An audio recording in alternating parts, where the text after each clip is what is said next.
जय मैथिल, जय मिथिला। हम सुनीता झानीति सब गोटे के यथोचित प्रणाम करै छी। और आज हम एक सोहर गीत लऽ के एलहुँ। सुने जाय जाओ, जो नीक लागे तो लाइक शेयर सब्सक्राइब करो और सुनू। जाहि दिन राम जनम लेले से दिन सुदीन भेल रे। ललना रे शत्रु बैसल हिया हारी की मित्र लोक हरखित रे।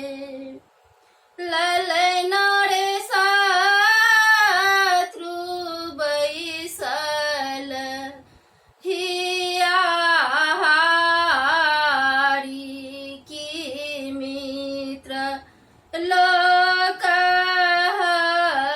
हरखित रे।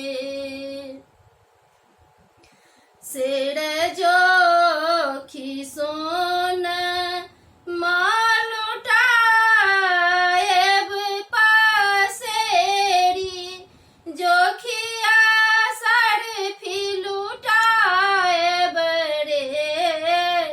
ललना रे सागरी अयोध्या लुटाएब, किछु नहीं राखब रे। शेर जोखी सोन माल उठाएब पसेरी, जोखिया सर फिल उठाएब रे। ललना रे सागरी अयोध्या लुटाएब, किछु नहीं राखब रे। हाथी लुटाएब हाथी सार की घोड़ा, घोड़सार घर रे। ललना रे आरो में राजा सिर पाग, कौशल्या रानी के आवरण रे। हाथी लुटाएब हाथी सार की घोड़ा, घोड़सार घर रे। ललना रे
बहुत बहुत धन्यवाद। जब गीत पसंद आवे तो लाइक शेयर सब्सक्राइब करो। धन्यवाद।